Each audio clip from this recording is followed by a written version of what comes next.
আচ্ছা দেখেন, আজকে মোটামুটি আমরা হচ্ছে ট্রান্সফরমারের বেসিক ক্লাস শুরু করতাম।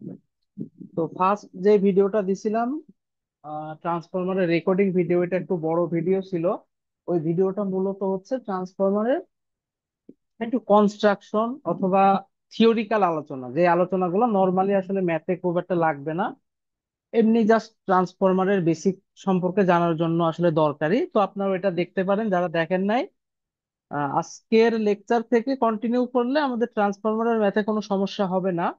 তবে একটু ডিপলি যদি জানতে চান, মানে একদম কোর ইয়ের থেকে, তাহলে গত লেকচারটা অবশ্যই দেখতে পারেন। তবে কাগজের যে কাগজের কিভাবে বানানো আপনাদের যায়? মাইকটা একটু বন্ধ করে রাখেন, যদি কোশ্চেন করার দরকার হয় ওই সময় একটু অন করেন। আচ্ছা, যেটা বলছিলাম সেটা হচ্ছে যে ম্যাথের ক্ষেত্রে আজকের লেকচার থেকে কন্টিনিউ করলেই এনাফ। বাট একটু কোর থেকে যদি জানতে চান, গতকাল মানে এর আগে যে লেকচারটা দিছি ক্লাস 1, সেটা অবশ্যই দেখতে পারেন। একটু যেহেতু বড়, আলাদা আলাদা সময় দেখলেই চলবে। ওইটা আলাদা দেখলেও কোনো সমস্যা নেই, মানে ওইটা না দেখলে আজকের লেকচার বুঝবেন না এরকম কোনো বিষয় না। ফলে ওইটা আপনি আলাদা সময় যে কোনো সময় দেখলেই ওকে। ওকে, আমরা ট্রান্সফরমারের একদম সার্কিট থেকে আলোচনা শুরু করি। তাহলে দেখেন, ট্রান্সফরমারের ক্ষেত্রে মেন সার্কিটটা আসলে কি, যারা গত দিনের লেকচারটা দেখছেন তারা মোটামুটি একটা আইডিয়া করে ফেলছেন। আমি জাস্ট আজকে একটু শর্টে আলোচনা করি বোঝার জন্য। সার্কিট জিনিসটা আসলে কি, বিষয়টা হচ্ছে যে আমরা কোনো একটা মেশিন বলি বা যাই বলি, এর বিভিন্ন বৈশিষ্ট্যকে বোঝার জন্য সবচেয়ে সহজ উপায় হচ্ছে ওইটাকে একটা সার্কিট কল্পনা করে আলোচনা করা। যেমন এতে বিভিন্ন লস থাকে। এই টাইপের লস গুলাকে বোঝার জন্য আমরা সার্কিটের বিভিন্ন এলিমেন্টের নাম দেই, যে এই জিনিসটা অমুক এলিমেন্টের মতো কাজ করে, ফলে আমি ওই জিনিসটাকে বোঝানোর জন্য একটা এলিমেন্ট ধরে নিলাম। যেমন লস, কপার লস, এইটাকে বোঝানোর জন্য সবচেয়ে সহজ উপায় হচ্ছে একটা রেজিস্ট্যান্স দিয়ে ওকে ডিনোট করা। তারপরে হচ্ছে লিকেজ রিঅ্যাকটেন্সের যে বিষয়গুলো আছে বা ফ্লাক্সের জিনিস, ওইটাকে আসলে একটা ইন্ডাকটেন্স দ্বারা প্রকাশ করা হয়। এইভাবেই মূলত সার্কিট গুলা কিন্তু ডিজাইন করা হয়। তাহলে ট্রান্সফরমারের যে প্রাইমারি আমার ইনপুট আছে, প্রাইমারিতে আমরা ইনপুট দিচ্ছি, এখানে আমাদের কয়েক ধরনের লস আমরা দেখতেছি। একটা হচ্ছে যে তার ব্যবহার করতেছি, তারের ভিতরে একটা কপার লস হচ্ছে, সেটাকে আমরা প্রাইমারি সাইডের কপার লস হিসাবে ডিনোট করতেছি একটা রেজিস্ট্যান্স দ্বারা, যেটাকে আমরা বলতেছি R1। কিছু কিছু বইতে এটাকে RP দ্বারা প্রকাশ করে। যেটা যেই বই যেভাবে দিক না কেন কোনো সমস্যা নেই, আমরা আমাদের মতো করে আলোচনা আগালে চলতেছে। তাহলে প্রাইমারি সাইডের যে রেজিস্ট্যান্স, এটাকে আমরা বলতেছি RP। ওইখানে আমাদের একটা লিকেজ ফ্লাক্সের ব্যাপার স্যাপার আছে, সেইটাকে প্রকাশ করতেছি হচ্ছে ইন্ডাক্টর দ্বারা, যেটাকে আমরা প্রাইমারি সাইডের ইয়ে বলতেছি, সেটা হচ্ছে XP। কিছু কিছু বইতে এটাকে X1 দ্বারা ডিনোট করা হয়ে থাকে।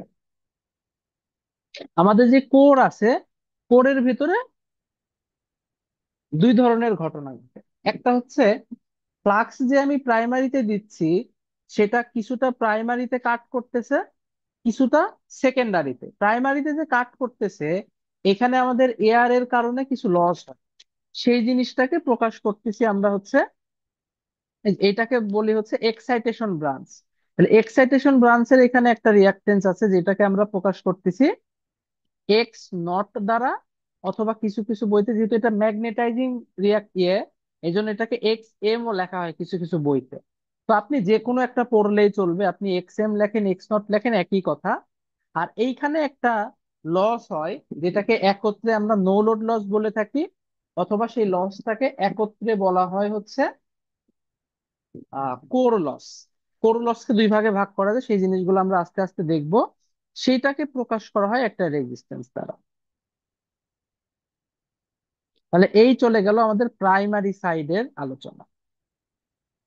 সেকেন্ডারি সাইডটা এর সাথেই মার্জ করা হয়, যেহেতু আমরা একসাথে নিয়ে চলে আসতেছি। সেকেন্ডারি সাইডে একই, যেহেতু এক্সাইটেশন ব্রাঞ্চ শুধুমাত্র প্রাইমারিতে থাকে, সেকেন্ডারিতে আর এটা থাকবে না। সেকেন্ডারিতে কে থাকবে?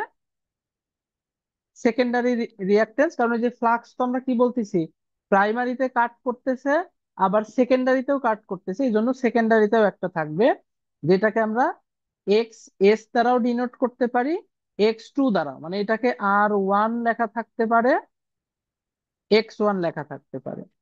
এটাকে R0, অথবা আর সি লেখা থাকতে পারে, জে এক্স নট অথবা জে এক্স এম লেখা থাকতে পারে, যে কোনো একটা অ্যাপ্লাই করলে ওকে, কোনো সমস্যা নেই। আর এইখানে একটা আমাদের কি আছে, রেজিস্ট্যান্স।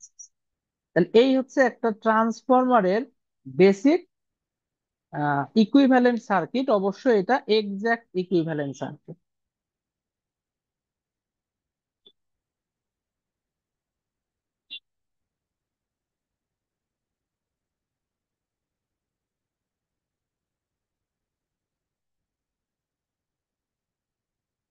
মানে বিভিন্ন লস বা কম্পোনেন্ট গুলাকে আমরা প্রকাশ করার জন্য আমাদের মতো করে সাজায় নিলাম যে ওকে আচ্ছা এটা হচ্ছে ভাই এটা রেজিস্ট্যান্স। জে এক্সএস আর আর টু প্রাইম হবে না, কারণ আমরা প্রাইমারিতে ট্রান্সফার করে নিয়ে আসছি না। না না, আমি প্রাইমারিতে নিয়ে চলে আসছি, বিষয়টা এরকম না।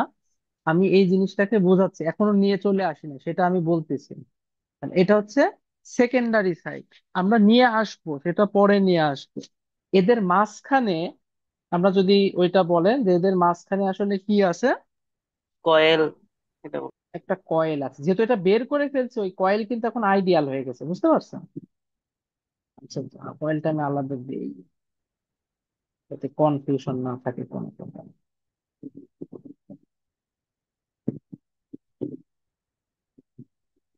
আচ্ছা আচ্ছা,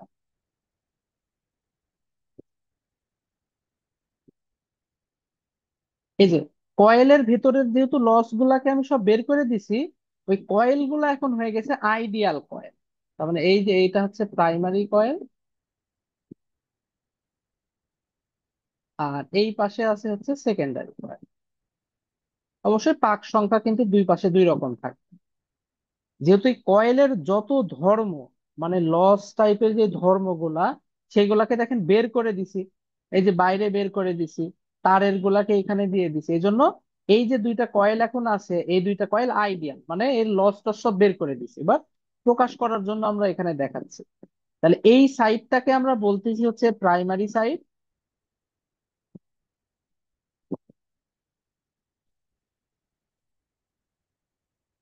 আর এই সাইডটাকে আমরা বলতেছি সেকেন্ডারি।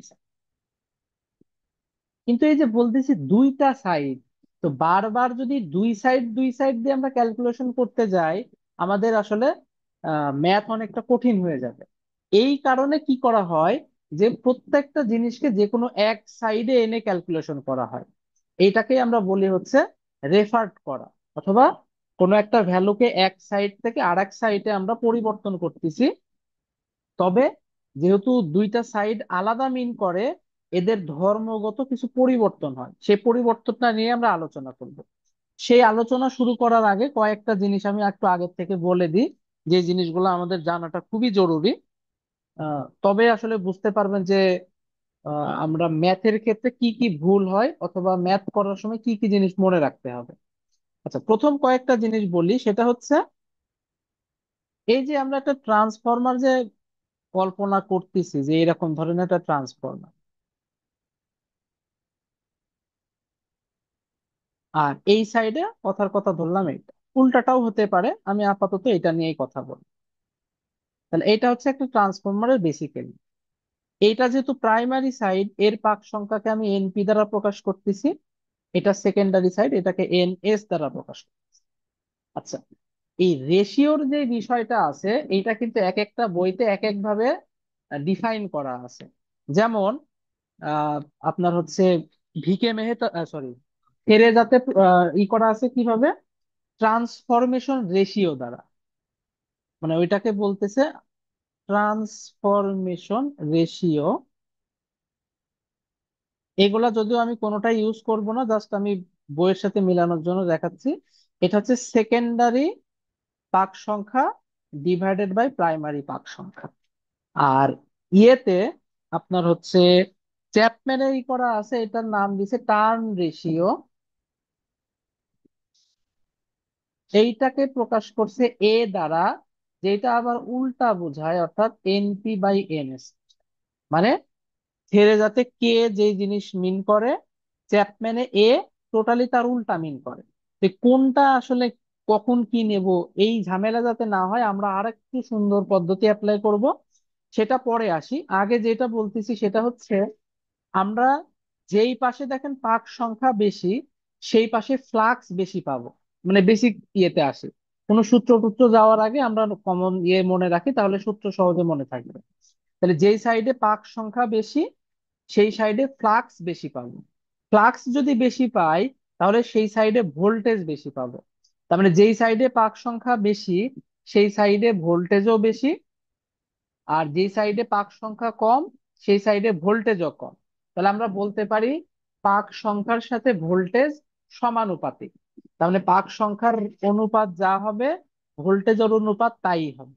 তার মানে কোনো জায়গায় যদি পাক সংখ্যার অনুপাত NS/NP হয় তাহলে ভোল্টেজের অনুপাত হবে, আমরা যদি এটাকে ভি বলি বা ই বলি, যাই বলি এক কথায়, EP/E, সরি উপরে যেহেতু এস দিছি, ES/EP অথবা VP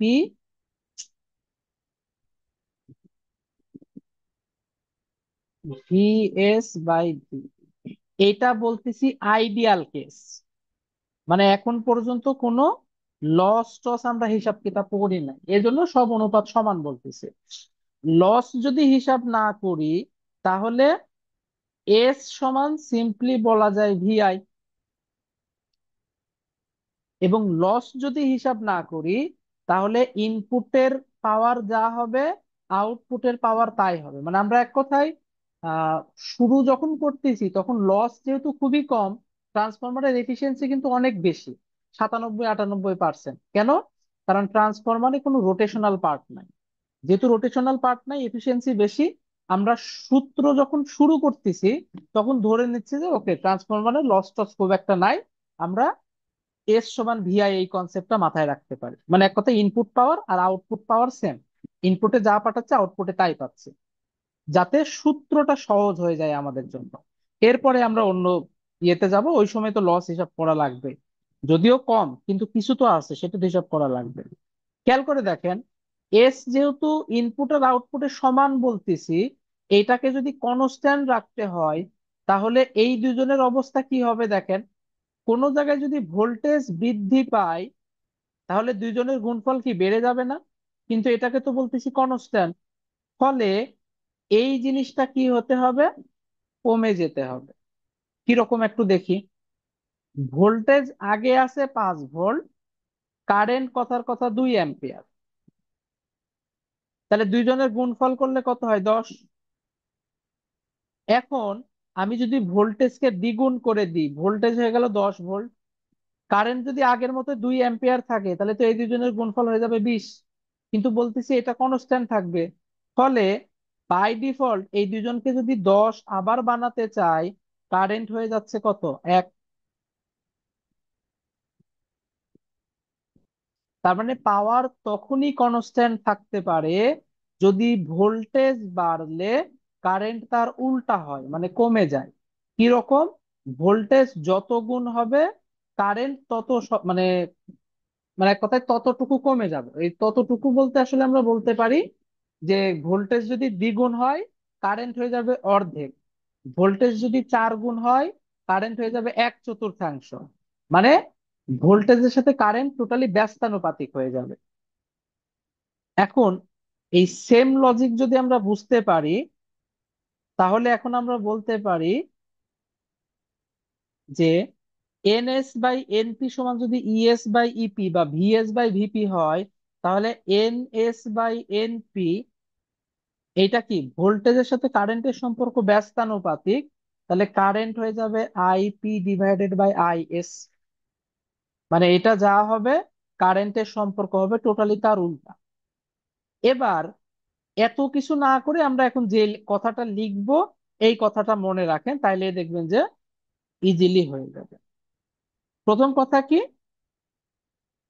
যে সাইডে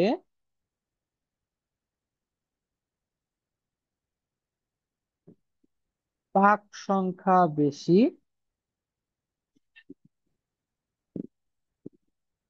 সেই সাইডে ভোল্টেজ বেশি, কারেন্ট কম। এই কথাটা বুঝতে পারছেন কিনা? হ্যাঁ ভাই, বুঝতে পারছি। ওকে।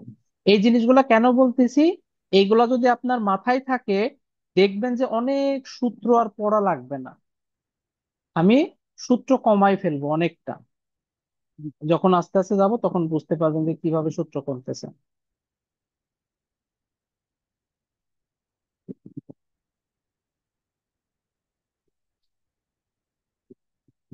আর একটা জিনিস জানলেই আমাদের কাজ শেষ। শেষে ইম্পিডেন্স। ইম্পিডেন্সের কনসেপ্ট বুঝতে পারলে রেজিস্ট্যান্স রিঅ্যাকট্যান্স এমনিতেই চলে আসবে। এবার ইম্পিডেন্সের কনসেপ্ট একটু বুঝি। আমরা দেখতেছি এক পাশে আমাদের পাক সংখ্যা বেশি, যেটাকে হাই ভোল্টেজ সাইড বলতেছি, আর এক সাইডে পাক সংখ্যা কম, যেটাকে লো ভোল্টেজ সাইড বলতেছি। তার মানে এই সাইডের একটা ইম্পিডেন্সের নেচার আছে, এই সাইডে একটা ইম্পিডেন্সের নেচার আছে। আমরা যদি দুইটা নেচার তুলনা করে ফেলতে পারি যে কোন সাইডের ইম্পিডেন্সের ধরন কেমন, দেখেন আমরা কিন্তু ভোল্টেজ কারেন্ট অলরেডি তুলনা করে ফেলতে পারছি যে পাক সংখ্যা বেশি সাইডে ভোল্টেজ বেশি হয়, কারেন্ট কম হয়। তাহলে একইভাবে তুলনা করব কি, যেই সাইডে পাক সংখ্যা বেশি থাকে ওই সাইডে ইম্পিডেন্স বেশি থাকে নাকি কম থাকে। আর বুঝলাম যে বেশি নাকি কম, ভোল্টেজের সাথে কারেন্টের সম্পর্ক ডিরেক্ট ব্যস্তানুপাতিক, মানে একজন দ্বিগুণ হলে আরেকজন অর্ধেক হয়ে যায়। তাহলে একইভাবে এদের সাথে ইম্পিডেন্সের সম্পর্কটা কি, মানে এই সমানুপাতিক সম্পর্ক নাকি বর্গ আকারের সম্পর্ক না ঠিক কি টাইপের সম্পর্ক, এইটা যদি বুঝে ফেলতে পারি তাহলে দেখবেন যে আমাদের ম্যাথ কিন্তু এখানেই শেষ।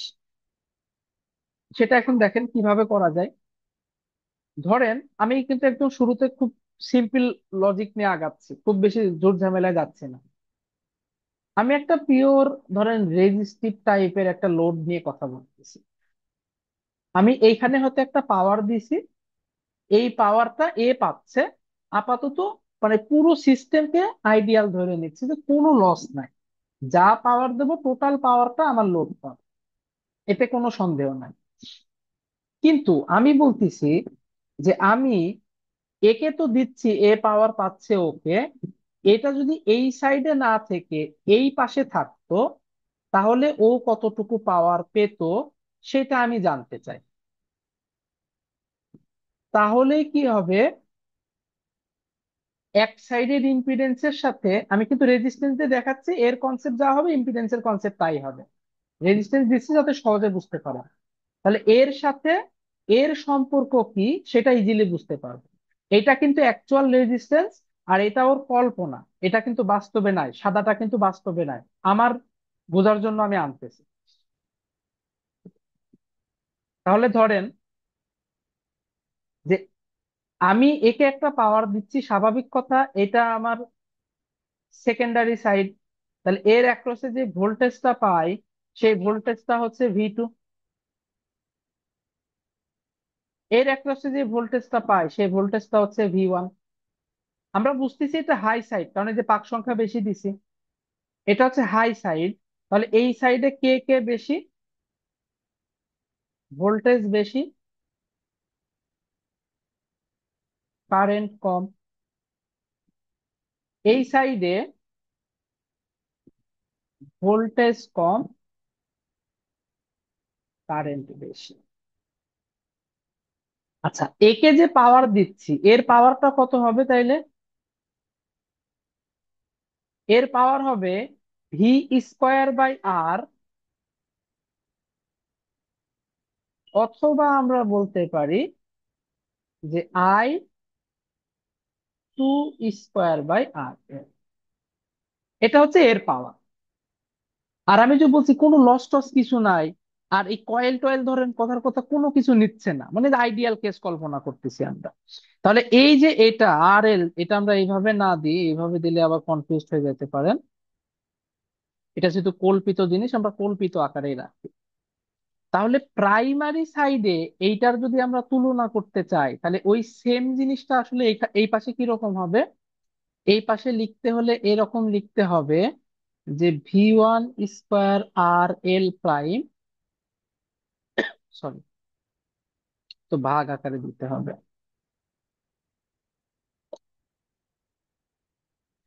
অথবা I1 স্কোয়ার RL প্রাইম। এই যে পাওয়ার আর পাওয়ার কি সমান না? এটাই তো আমরা শিখলাম যে পাওয়ার আর পাওয়ার কি থাকবে, সমান থাকবে। তাহলে আমি যদি এরকম লিখি যে এটা আর এটা সমান থাকবে, তাহলে আমরা লিখতে পারি I1 স্কোয়ার RL সমান I2 স্কোয়ার, মানে RL প্রাইম, আর I2 স্কোয়ার RL হবে। তাহলে একটু খেয়াল করে দেখেন এই RL প্রাইম আর RL এর ভিতরে সম্পর্কটা কি। RL সমান, বা RL/RL প্রাইম সমান I1/I2 তার হোল স্কোয়ার। অথবা আমরা লিখতে পারি V2/V1 তার হোল স্কোয়ার, কারণ কারেন্টের সাথে ভোল্টেজের সম্পর্ক ব্যস্তানুপাতিক। এন আকারে যদি লিখতে চাই, তাহলে লিখতে পারি N1/N2 তার হোল স্কোয়ার। এবার আমাদের আলোচনায় আসতেছি, কি আলোচনা? সেটা হচ্ছে এই সাইডটা হাই ভোল্টেজ সাইড, মানে ভোল্টেজ বেশি। তাহলে ভোল্টেজ যদি বেশি হয়, খেয়াল করে দেখেন বেশিটা নিচে আসে না? বেশিটা যদি নিচে থাকে, তাহলে আর এল এর মান কম হবে। দেখেন আর এর সাথে ভি এর সম্পর্ক কি ব্যস্তানুপাতিক হয়ে গেছে না?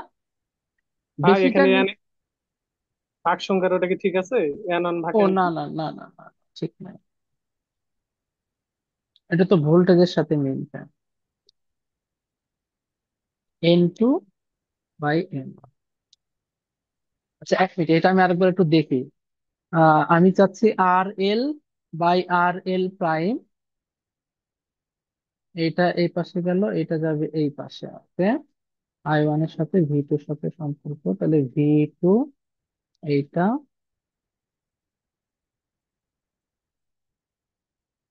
ঠিক আছে, ওকে। তাহলে আমরা বুঝতেছি যে এইখানে কে বড়,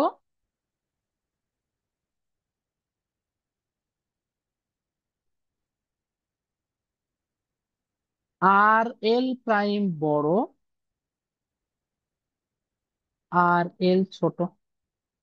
বলেন তো, এটা কি বুঝতে পারছেন যে আমি কেন RL প্রাইম কে বড় আর RL কে ছোট লিখলাম? না ভাই। বোঝেন নাই না? তাহলে আমি সংখ্যা দিয়ে বলি, তাহলে ইজিলি বুঝতে পারবেন। আচ্ছা, এই চিত্র থেকে V1 যে বড় আর V2 যে ছোট, এটা কি বুঝতে পারছেন? হ্যাঁ ভাই, বুঝতে পারছি। কারণ এই যে পাক সংখ্যা বেশি, এ বড়, পাক সংখ্যা কম, এ ছোট। তার মানে V1 বড়, V2 ছোট। তাহলে আমি একটু সংখ্যা দিই, তাহলে বুঝতে পারবেন। তাহলে আমি V1 কে বড় বলতেছি, মানে ধরলাম এটা 10। আর V2 কে ছোট বলতেছি, ধরলাম এটা 1, মানে বোঝার সুবিধার্থে দিলাম। তাহলে বলেন তো RL/RL প্রাইম এটা সমান কত লেখা যায়? V1 মানে 1/10 তার হোল স্কোয়ার। এখন কি বুঝতে পারছেন?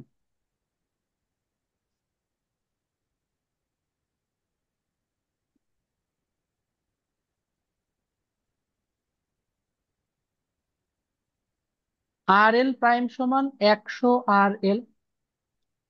কত গুণ? 100 গুণ। কথা বুঝছেন? 100 গুণ। হ্যাঁ তার ভাই। মানে আমি বুঝতেছি V1 হচ্ছে high voltage side. High voltage সাইডের রেজিস্ট্যান্সটা কে ছিল? RL prime. ওই যে রূপ এর রূপটা এই পাশে ছিল। তার মানে যেই সাইডের ভোল্টেজ বেশি, সেই সাইডের ইম্পিডেন্সও বেশি। কিন্তু কেমন আকারে বেশি? স্কয়ার আকারে বেশি। তার মানে ভোল্টেজ যদি দ্বিগুণ হয়, ইম্পিডেন্স কয় গুণ হবে? 10 গুণ। দ্বিগুণ বলছি, স্কয়ার আকারে বলছি কিন্তু, দ্বিগুণ না, স্কয়ার। ভাই, 2 এর 4 গুণ। 4 গুণ, রাইট। আচ্ছা, যদি ভোল্টেজ 3 গুণ হয়, তাহলে ইম্পিডেন্স কয় গুণ হবে? 9 গুণ ভাই। 9 গুণ, 9 গুণ। 9 গুণ। এই এই তো সিম্পল হিসাব শেষ। তাহলে আমরা একটা জিনিস বুঝতে পারতেছি, যেই সাইডে ভোল্টেজ বেশি, সেই সাইডে ইম্পিডেন্সও বেশি, কিন্তু কেমন আকারে? স্কয়ার আকারে বেশি। ক্লিয়ার?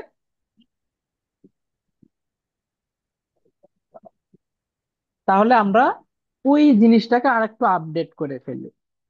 হাই সাইড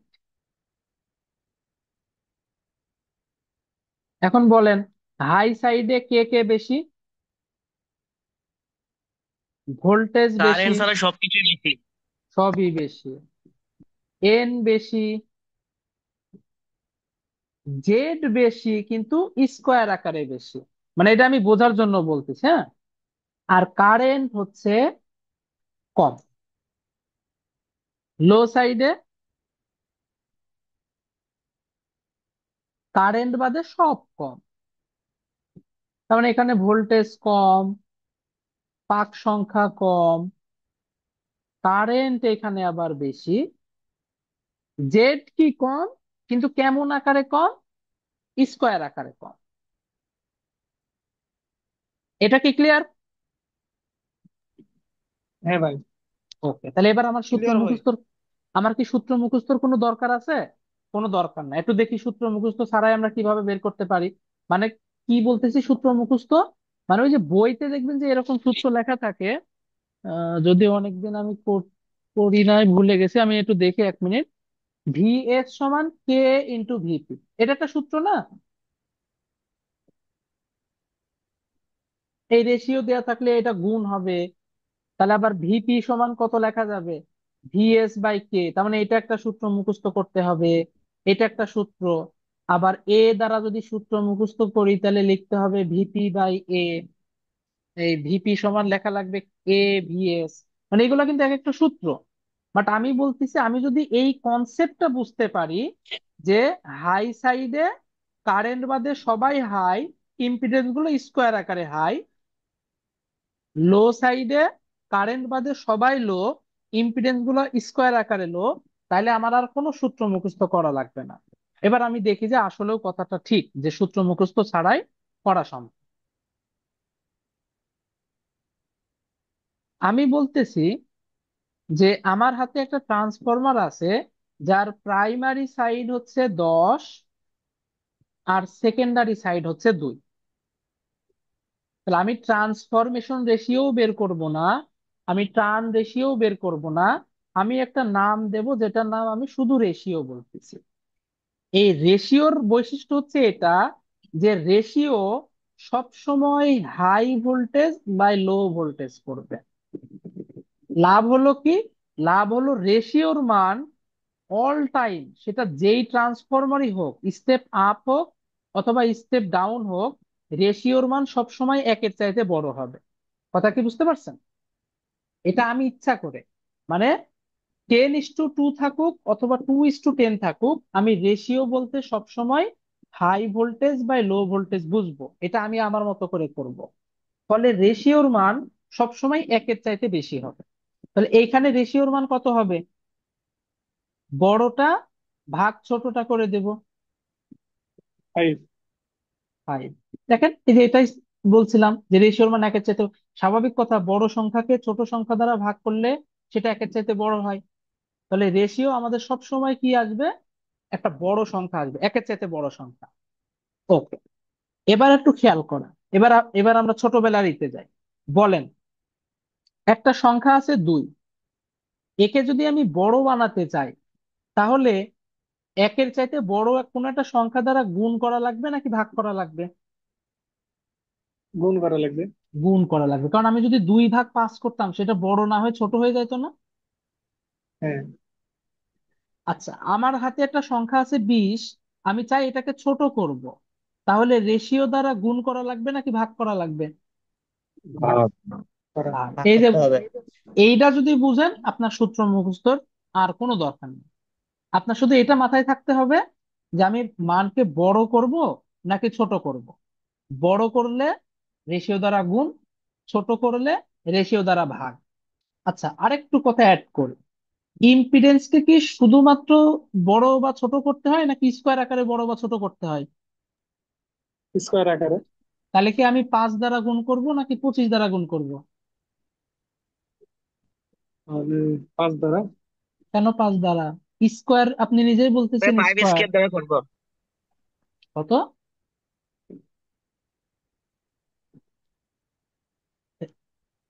ইম্পিডেন্স সবসময় স্কোয়ার আকারে পরিবর্তন ফাইভ হয়। স্কেয়ার 25 দ্বারা গুণ করবো। 25 দ্বারা গুণ করব, তাহলে আবার যদি ছোট করা লাগে তাহলে কত দ্বারা ভাগ করব? 25 দ্বারা ভাগ করবো, স্কেল 25 দ্বারা ভাগ দ্বারা করবো। ভাগ করবো, হ্যাঁ। তাহলে আমার কথা একটাই, যে ভোল্টেজ কারেন্টকে বড় করতে, এটা কিন্তু সূত্র না, কনসেপ্ট। আপনি এমনিই বুঝবেন, দু একটা ম্যাথ করলে এমনিই ধরতে পারবেন। রেশিও দ্বারা গুণ, জেড কে বড় করতে, এই যে গুণ যে করব, এখন প্রশ্ন গুণ করব না ভাগ করব, এটাকে আর আমার এখন ভুল হওয়ার কোনো চান্স আছে? বড় করতে হলে গুণ করব, ছোট করতে হলে ভাগ করব, এটা তো আর আমার সূত্র না, কমন সেন্স। যেহেতু 5 আছে অথবা একের চাইতে বড় সংখ্যা, ওটা গুণ করলে মান বেড়ে যাবে, ভাগ করলে মান কমে যাবে। এবার তাহলে আমরা ম্যাথ দিয়ে দেখি জিনিসটা কিভাবে ঘটতেছে। আমি চিত্র আঁকাই, তাহলে প্রথম প্রথম আপনাদের বুঝতে অসুবিধা হবে। এটা মনে করলাম 1 নাম্বার সাইড। চিত্র থেকে বলেন তো কোন সাইডটা হাই কোন সাইডটা লো? 1 নাম্বারটা হাই, 2 নাম্বারটা লো। 1 নাম্বারটা হাই, 2 নাম্বারটা লো। তাহলে আমি প্রথমে এই সাইডে কোনো একটা জিনিস বসাই। দুইটা নিয়ম শিখলেই তো আমাদের কাজ শেষ, একটা বাড়ানো একটা কমা। এই সাইডে ইম্পিডেন্স আছে 10 ওহম, ভোল্টেজ আছে 2 ভোল্ট, কারেন্ট আছে কথার কথা 10 অ্যাম্পিয়ার। এই হচ্ছে এই সাইডের অবস্থা। এই ট্রান্সফরমারটা, যেহেতু এটা হাই সাইড, তাহলে আমাকে রেশিওর ক্ষেত্রে তো এটা হাই আর ওইটা, মানে রেশিও বলতে যেই আমার ইয়ে দেওয়া থাকবে সেটার ক্ষেত্রে তো হাই বাই লো দিতে হবে।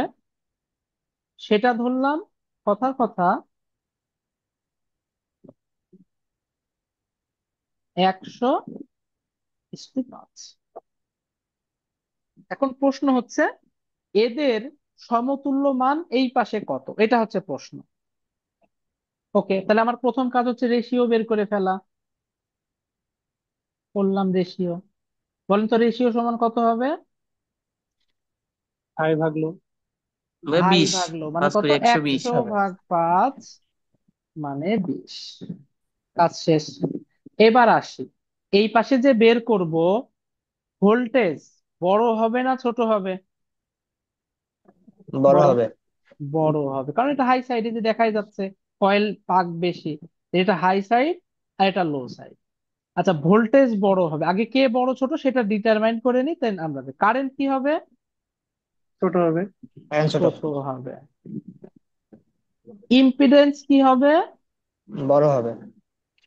আমরা একটু বড় তো লিখবো, একটু সাথে সবসময় স্কোয়ার স্কয়ার। কথাটা লিখে দেবো যাতে ভুলে না যায়। মানে বড় হবে কিন্তু কি হবে? স্কোয়ার হবে, বড়র স্কোয়ার, এইভাবে মনে রাখবো। আচ্ছা, এবার আপনি নিজেই বলেন তো, আমার কি আর সূত্র মনে রাখার কোনো দরকার আছে? আমি V1 সমান কত বলতে পারি? এখানে আছে 2 ভোল্ট, তাহলে একে কি বানাতে হবে? বড় বানাতে হবে না? হ্যাঁ। তখন আপনি নিজেই বলেন যে এই 2 এর সাথে 20-এর কি করলে বড় হবে? গুণ করলে না ভাগ করলে? গুণ গুণ করলে। করলে। গুণ করে দিলে বড় হয়ে যাবে, তাহলে 2 × 20 মানে 40 ভোল্ট। দেখেন, এর জন্য কি আপনার এক্সট্রা সূত্র মুখস্থ করার দরকার আছে?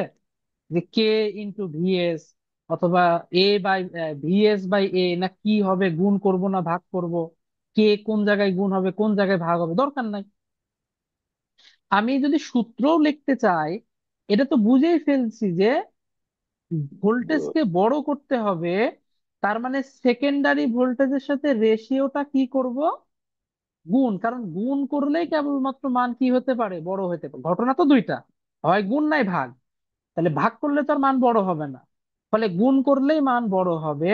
তাহলে আমরা লিখতে পারি 10, সরি, ভোল্টেজ তো 2, 2 ভোল্ট গুণ 10 সমান 20 ভোল্ট। ক্লিয়ার? কারেন্ট, কারেন্ট কি রেশিও হবে? 20 ছিল এখানে। আচ্ছা, রেশিও ছিল 20, মানে 40 ভোল্ট। ওকে, এগুলো একটু খেয়াল রাখবেন, ছোটখাটো ভুল হলে একটু ধরাই দিন। আচ্ছা, আই ওয়ান কি করা লাগতেছে? ছোট করা লাগতেছে। তাহলে এখন বলেন, রেশিও দ্বারা গুণ করব না ভাগ করব? ভাগ করব। ভাগ করব। কারেন্ট কত আছে? 10। তাহলে আমরা সূত্র লিখতে পারি কিভাবে? I2 ভাগ রেশিও। তার মানে কারেন্ট ছিল 10, একে 20 দ্বারা ভাগ করে দিব, কারেন্ট হয়ে গেল 0.5 অ্যাম্পিয়ার। ইম্পিডেন্স কি করব? স্কোয়ার আকারে স্কোয়ার গুণ আকারে গুণ করব না ভাগ? এই যে বড় বানানো লাগতেছে, গুণ কি করবো করলে বড় গুণ হয়? করবো গুণ স্কোয়ার আকারে করব। গুণ করবো। তার মানে Z2 যেটা ছিল তার সাথে রেশিও স্কোয়ারের গুণ করে দিব, ফলে 10 ওহম ইন্টু 20 স্কোয়ার কত হয়? 4000 নাকি? 4,000 হয়ে যায়। 410, 4,000। 4000। এখন বলেন, এটা কি ক্লিয়ার? হ্যাঁ ভাই। জি ভাই, ক্লিয়ার। উল্টাটা পারা উচিত। আমি একটু লিখি, যেহেতু শুরু করতেছি আমরা অল্প অল্প করে আগাই। আমার বেসিক ক্লাসগুলো কিন্তু আমি নর্মালি খুবই স্লো আগাই, কারণ বেসিক বুঝতে পারলে ম্যাথ খুব বেশি না। আমি বলে দেবো এই সূত্র, ম্যান বসান করে ফেলেন, শেষ। ওইটা আসলে কোনো ইয়ের ভেতরে পড়বে না। বেসিকটা মেন, আপনি যখন কনসেপ্ট বুঝে ফেলবেন ম্যাথ আপনি নিজেই করতে পারবেন। আর আমি তো সলভ করাবো ইনশাল্লাহ ক্লাসগুলাতে। তবে আগে বেসিক ক্লাস, দেন বইয়ের কোশ্চেন সলভিং, তারপরে হচ্ছে বিভিন্ন পরীক্ষার কোশ্চেন সলভিং, এভাবে মূলত আমি আগাই।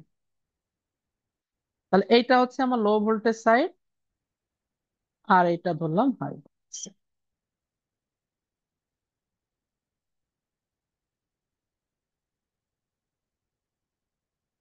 এইখানে ধরেন আমার দেওয়া আছে এরকম 2:10। আচ্ছা তাহলে ভাই, রেশিও, বইগুলো তো এভাবে পাক সংখ্যা দেওয়া থাকে না যে এটা হাই ওটা বা আমি লো। বুঝবো, আমি জাস্ট আপাতত বেসিক দেখাচ্ছি, এটা বলতেছি। বইতে বোঝার সিস্টেম যে কিভাবে, মানে কোন ম্যাথ কিভাবে হবে আমি আস্তে আস্তে যাচ্ছি। আপাতত আমি বোঝানোর জন্য যে এটা লো এটা হাই, এটুকু বোঝেন। কারণ দেখেন, আমি এখন পর্যন্ত এটা শেখাচ্ছি যে একটা লো সাইডের ভ্যালুগুলোকে হাই সাইডে কিভাবে পরিবর্তন করতে হয়। লো আর হাই কিভাবে চিনবো সেটা তো আমরা প্রশ্নেই বুঝবো। এখন যেহেতু আমরা নতুন অবস্থায় আছি, এটা যাতে আপনি দেখে বুঝতে পারেন এই জন্য আমি বারবার পাক সংখ্যা দিচ্ছি। কথা বুঝতে পারছেন? বই হ্যাঁ ভাই। দেখে কিভাবে চিনবো? এই যে এটা দেখেও চেনা যাবে, এটা প্রাইমারি সাইড লো আর সেকেন্ডারি সাইড হাই। তাহলে আমরা এটা বুঝে ফেলতেছি এটা লো আর এটা হাই। যাতে আরেকটু ভালোভাবে বুঝতে পারেন এই জন্য আমি বারবার পাক সংখ্যা দিচ্ছি। আস্তে আস্তে অ্যাডভান্স লেভেলে গেলে এই জিনিসগুলো আমি বইয়ের মতো চলে যাব, সমস্যা নাই। আচ্ছা, তাহলে এই সাইডের ভ্যালু ধরেন কথার কথা দেওয়া আছে। আচ্ছা, ওই সাইডের ভ্যালু না, আমরা এখনো এই সাইডের ভ্যালুই দেই, কারণ বারবার নাহলে আবার হাইতেই চলে যাব। এই সাইডের ভ্যালু ধরেন দেওয়া আছে যে এই সাইডের ভোল্টেজ হচ্ছে 10 ভোল্ট, কারেন্ট হচ্ছে 2 অ্যাম্পিয়ার, রেজিস্ট্যান্স হচ্ছে 4। এটা দেওয়া আছে, আগে মার্ক করে ফেলি। এটা হচ্ছে লো ভোল্টেজ সাইড, এটা হচ্ছে হাই ভোল্টেজ। আচ্ছা, এই পাশে, যেহেতু এই পাশে নির্ণয় করতে হবে, এই পাশের ভোল্টেজ বড় না ছোট? ছোট। ছোট। ছোট। কারেন্ট, এই সরি, হ্যাঁ কারেন্ট, বড়। কারেন্ট বড়। কারেন্ট হচ্ছে বড়। আর ইম্পিডেন্স স্কোয়ার আকারে ছোট। স্কোয়ার আকারে ছোট, মানে ছোট স্কোয়ার লিখে রাখলাম বাস। এইটুকু বারবার লেখা লাগবে না, আমি শুরু বলে বারবার লিখতেছি, এটা আপনার মাথায় চলে আসবে। ম্যাথ করতে করতে এই জিনিস মাথার ভিতর চলে আসবে, দেখবেন। তাহলে এখন আমরা যদি বের করতে চাই, যে প্রাইমারিটা বের করব, তাহলে এখন বলেন V1 এর ভ্যালু কত হবে? ভোল্টেজকে ছোট করতে হবে। ও, তার আগে আর একটা কাজ কি বলছিলাম, রেশিওটা বের করে নিতে হবে। এখনো কিন্তু রেশিও সমান আমরা কত ধরবো? বড় হাই ভাগলো। ডিভাইডেড বাই ভাই একটা ছোট, কোশ্চেন ছিল। মানে 5। ভাই এখানে বি ওয়ান তো আমাদের দেওয়া আছে না, বি ওয়ান মানে হাই সাইড, আমরা তো ভি টু বের করবো না ভাই? না না না, V1 হাই সাইড এটা কিন্তু আমি কখনো বলি নাই। আমি বলছি V1 মানে প্রাইমারি সাইড। কথা বুঝতে পারছেন? জি ভাই। মানে ওয়ান গুলা সব প্রাইমারি হবে, টু গুলা সেকেন্ডারি হবে। হাই হোক লো হোক কিছু যায় আসে না। ক্লিয়ার? ওকে। এই জন্য কিন্তু আমি এখানে সূত্র এরকম বানাই নাই যে কি হচ্ছে না হচ্ছে, এটা হচ্ছে আমরা লো থেকে হাই এ যাচ্ছিলাম, তার মানে এইগুলা সব হাই ভ্যালু বের করছি। এখন আমরা কি লো ভ্যালু বের করতে চাচ্ছি। এখন এটা প্রাইমারি, ওর নাম V1ই তো থাকবে। যদি সেকেন্ডারি হতো ওর নাম V2 হতো।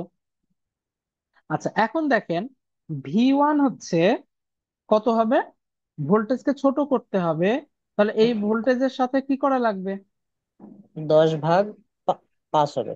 5 করে তারপর দিলে 2। দেখেন 2 ভোল্টেজ হয়ে গেল। তাহলে I1 কত হবে, কারেন্টকে দেখেন বড় বানানো লাগতেছে, তাহলে এই যে 2 × কারেন্ট 5। এর সাথে 5 গুণ করে দেবো, তাহলে 10 অ্যাম্পিয়ার। ইম্পিডেন্সকে ছোট স্কোয়ার বানানো লাগতেছে, তার মানে 4 ভাগ 5 স্কোয়ার করলে কত হয়, 25। ওই 4 ভাগ 25 করলে যা আসে, দাঁড়া ক্যালকুলেটরটা বের জিরো করে পয়েন্ট রাখি। ওয়ান সিক্স তাহলে 4 ভাগ 25 এটাকে করলে আসতেছে 0.16। এখন বলেন যে এই যে কনভার্সনটা এক সাইড থেকে যে আরেক সাইড কনভার্সন, এটা কি এখন করতে পারবেন না? হ্যাঁ ভাই, পারবো। যে পারবো। এখন আমরা যদি এটাকে সূত্র আকারে লিখতে চাই, মানে আমরা একটু মনে রাখার জন্য রিক্সা, তাহলে আমি রেশিওকে সবসময় এইভাবেই ডিনোট করব, যেটা হাই টেনশন ভাগ লো টেনশন। ফলে রেশিও অলওয়েজ একের চাইতে বড় হবে আমাদের জন্য। এটা যদি হাই টেনশন সাইড হয় আর এটা যদি লো টেনশন সাইড হয়, এখানে সবাই বড় হবে।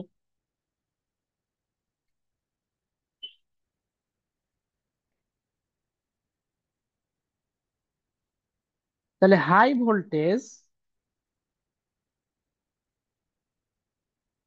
ভোল্টেজ মানে বড় মান। তাহলে কোন একটা ভোল্টেজের মান বড় বানানোর সিস্টেম কি, লো গুণ করা। ভোল্টেজের সাথে রেশিও গুণ করে দেওয়া। কোনো একটা ভোল্টেজের মান ছোট বানানোর সিস্টেম কি, হাই একটা ভোল্টেজের সাথে রেশিও ভাগ করে দেওয়া। কথা কি বুঝতে পারছেন? এটা যদিও বলতেছি সূত্র, কিন্তু এটা কিন্তু কনসেপ্ট, আমার আলাদা মুখস্থ রাখার দরকার নাই। কারেন্ট, আচ্ছা এইখানে একটু খেয়াল রাখেন, এটা কিন্তু হাই টেনশন সাইডের কারেন্ট, হাই কারেন্ট না। হাই টেনশন সাইডে কারেন্ট আবার কি হয়, হাই টেনশন সাইডে কারেন্ট আবার কিন্তু লো হয়। এটা আমরা সবাই জানি যে হাই ভোল্টেজ সাইডে কারেন্ট লো হয়। তাহলে একটা কারেন্টকে লো বানানোর সিস্টেম কি, একটা লো টেনশন সাইডের কারেন্টকে আমরা যদি রেশিও দ্বারা ভাগ করে দিই। কথা কি বুঝছেন? এটা কিন্তু হাই কারেন্ট না, এটা হচ্ছে হাই ভোল্টেজ সাইডের কারেন্ট, যেটা আবার ছোট হয়। আর একটা লো ভোল্টেজ সাইডের কারেন্টটা কি হয়, বড় হয়। ফলে একটা কারেন্টের মানকে বড় করার সিস্টেম কি, ছোট কারেন্টের সাথে রেশিও গুণ করে দিলেই কারেন্টের মান বড় হয়ে যাবে।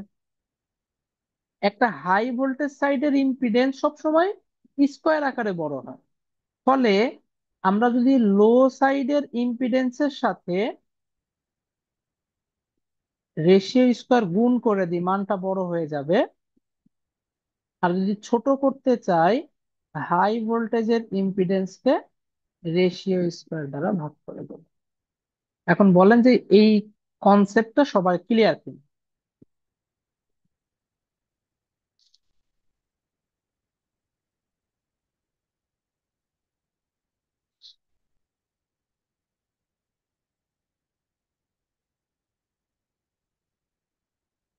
এটা কি ক্লিয়ার?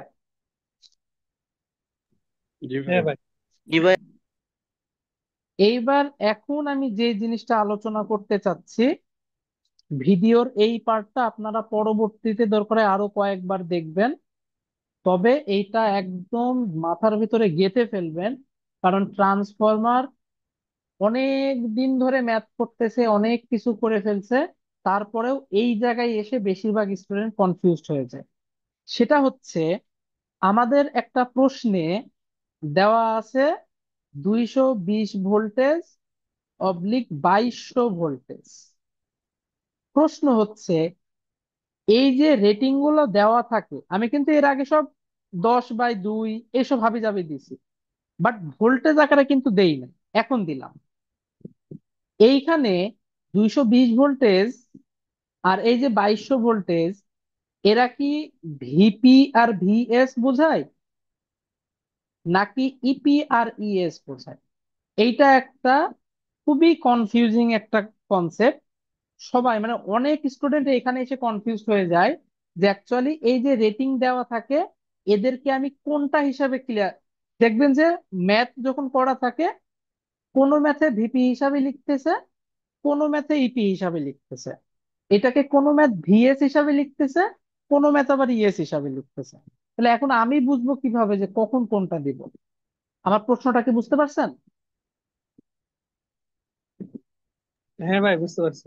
এটা কিন্তু খুবই কনফিউজিং একটা জিনিস। আমি এখন যে আলোচনাটা করব এটা যদি বুঝেন তাহলে ইনশাল্লাহ এখন থেকে আর এইটা নিয়ে কোনো কনফিউশন থাকবে না। একটা প্রশ্নে যখনই রেটিং দিয়ে দিবে এরকম ভাবে 220 ভোল্টেজ বাই 2200 ভোল্টেজ, এইটা দেখার সাথে সাথে আপনার মাথার ভিতরে একটা জিনিস সেট করে ফেলবেন, এই ভ্যালুটা দ্বারা আমরা শুধুমাত্র রেশিও হিসাব করব, আর অন্য কোনো ডিসিশন আগেই নিব না। মানে মানে এইটা দেখার সাথে সাথে আপনার কাজ হচ্ছে কি বের করে ফেলা, এইটা কনফার্ম 2200/220 এটা 100% কনফার্ম, এইটা নিয়ে আর কোনো আমার হচ্ছে কনফিউশনের কিছু জায়গা নাই। আমি দেখার সাথে সাথে এইটা লিখে ফেলবো। এ ব্যতীত না একে আমরা ভিপি বলবো, না একে আমরা মানে একে ভিপি বা ইপি, এইটাই আগে ডিসিশনে আসবো না। ওইটাতে ডিসিশন আসতে হলে কয়েকটা ভাষা আমার জানা লাগে, ভাষাগুলো এখন আমরা শিখবো। এগুলো ভালোভাবে নোট ডাউন করে, আমি যেই পিডিএফটা দিছি ওই পিডিএফ এ কিন্তু এগুলো নোট ডাউন করা আছে। একটা ভাষা এরকম থাকতে পারে যে হোয়েন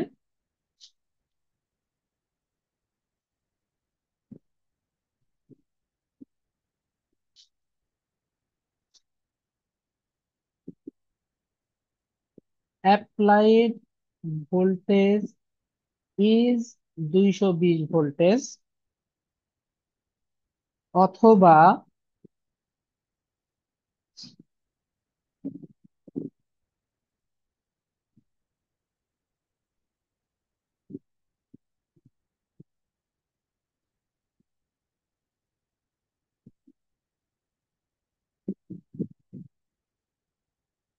মেজার্ড না,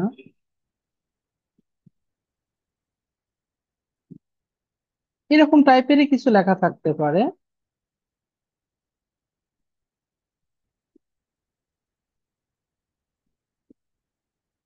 মানে সহজ কথা, ভাষাটা এরকম বোঝাচ্ছে যে প্রাইমারি সাইডে 220 ভোল্টেজ অ্যাপ্লাই করা হচ্ছে, সিনোনিম যাই থাকুক না কেন, যেইভাবেই হোক এই কথাটা লেখা আছে কোনো প্রশ্নে। যখনই এটা লেখা থাকবে আমরা সাথে সাথে লিখে ফেলবো ভিপি সমান 220 ভোল্টেজ, সাথে সাথে লিখে ফেলবো ভিপি প্রাইম সমান 2200 ভোল্টেজ। ক্লিয়ার? কি বললাম? যখনই লেখা থাকবে প্রাইমারি অ্যাপ্লাইড ভোল্টেজ অথবা ইনপুট ভোল্টেজ 220, মানে এইটাকে মেনশন করে বলতেছে প্রাইমারিতে অ্যাপ্লাই করা হলো, সাথে সাথে কি লিখে ফেলবো ভিপি সমান এইটা আর ভিপি প্রাইম সমান এইটা। ক্লিয়ার? আচ্ছা ভাই, ভিপি প্রাইম দ্বারা কি বোঝায়? সেকেন্ডারি না? ভিপি প্রাইম সেকেন্ডারি, তবে এইটার রেফারকৃত ভ্যালু সবসময় মনে রাখবেন। আহ যে কোনো জিনিসের মাথার উপরে প্রাইম দেওয়া মানে সেটা তার অরিজিনালের রেফারকৃত ভ্যালু। R1 এর রেফারকৃত ভ্যালু R1 প্রাইম, V1 এর রেফারকৃত ভ্যালু V1 প্রাইম, V2 এর রেফারকৃত ভ্যালু V2 প্রাইম। ক্লিয়ার? হ্যাঁ ভাই। আচ্ছা, আমার এই কথাটা নিশ্চয়ই বুঝতে পারছেন যে আমি যখনই বলবে এইটাকে লিখে ফেলবো ভিপি আর এইটাকে লিখে ফেলবো ভিপি প্রাইম। আচ্ছা ভিএস, ভাই, তাহলে কি সরাসরি এটা সেকেন্ডারি বলতে বলতে পারি না? না না না না না, এটা বলা যাবে না। কেন বলা যাবে না? কারণ আমার কিন্তু লাইনে কিছু ড্রপ হবে। ফলে আমি যদি ইনপুটে 220 ভোল্টেজ দেই, ফাইনাল আউটপুটে 2200 ভোল্টেজ পাবো না। কেন? কারণ এই 2200 থেকে লাইনে কিছু ড্রপ হয়ে আমি আউটপুটে কম ভোল্টেজ পাবো। সেটা আমাকে ক্যালকুলেশন করতে হবে। কথা বুঝতে পারছেন? বিষয়টা বলি কি হচ্ছে কাহিনী। হ্যাঁ। সেটা হচ্ছে আমার,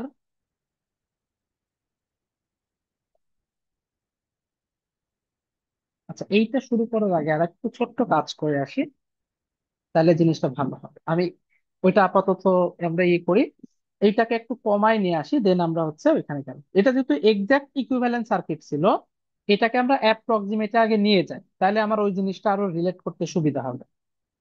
আচ্ছা, এইখানে এই যে এই ভোল্টেজটা পাচ্ছি, এইটাকে আমরা আপাতত বলতেছি ইপি।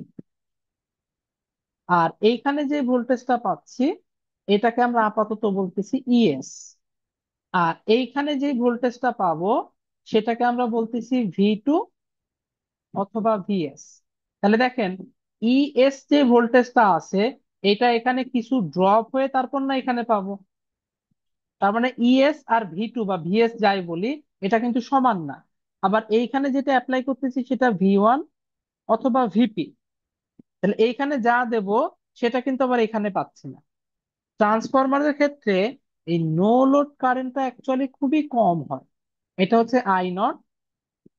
এই কারেন্টটাকে আমরা বলতেছি I1 অথবা টোটাল প্রাইমারি কারেন্ট। এটাকে আমরা বলতেছি সেকেন্ডারি সাইডের কারেন্ট নেওয়ার কারণে এই পাশে যে অতিরিক্ত কারেন্টটা সাপ্লাই দেওয়া লাগতেছে সেটা, অর্থাৎ I2 প্রাইম। আর এই পাশে অ্যাকচুয়ালি যে কারেন্টটা লাগতেছে সেটা হচ্ছে I2। তাহলে আমরা এইখান থেকে দেখেন কি লিখতে পারি, যে I1 এটা সমান হচ্ছে I0 প্লাস I2 প্রাইম।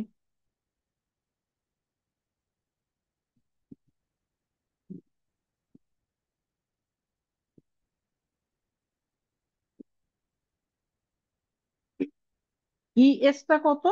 এই ভি2 এর সাথে এই ড্রপটা যোগ করলে ইএস পাওয়া যায়।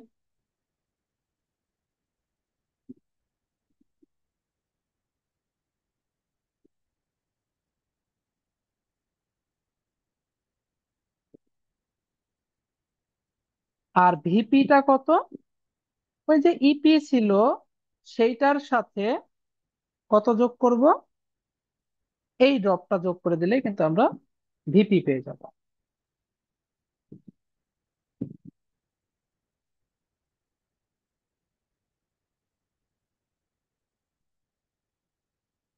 I0 কারেন্টটা যেহেতু খুবই কম, এই জন্য অ্যাপ্রক্সিমেটলি কি করা হয়,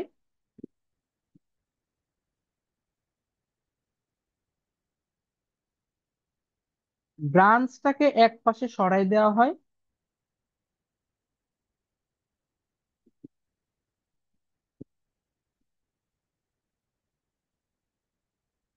এবং এই যে এই পাশে যে R1 যে X1 ছিল, সেটাকে একসাথে এনে এইভাবে লিখে দেওয়া হয়। এই পুরো জিনিসটা এখন আমরা কই লিখতেছি, এটা ধরেন আমার লোড দিলাম, এই পুরো জিনিসটাকে এখন আমরা প্রাইমারি সাইডে এনে লিখতেছি। মনে রাখবেন, যার সাইডে লিখবো তাদের মানকে আমরা আনপ্রাইমড আকারে লিখবো, অপোজিট মানটাকে প্রাইম আকারে লিখবো। তাহলে আমি প্রাইমারি সাইডে লিখতেছি, ফলে প্রাইমারির মানগুলো অর্থাৎ ভি1 কে ভি1 আকারে লিখতে হবে। এটা তো প্রাইমারিরই জিনিস, ফলে এটাকে R0 লিখতে হবে, জে X0 লিখতে হবে। এটা ধরেন প্রাইমারি রেজিস্ট্যান্স, এটাকে R1 লিখতে হবে, কিন্তু এটা কি সেকেন্ডারি, ফলে এটাকে লিখতে হবে কত? R2 prime. কারণ এটা তো এর অরিজিনাল জায়গা না। যে যার অরিজিনাল জায়গায় থাকবে অরিজিনাল রূপ পাবে, কিন্তু অন্যের জায়গায় চলে গেলে মাথার উপর একটা প্রাইম দিয়ে বোঝাবো সে অন্যের জায়গায় আছে।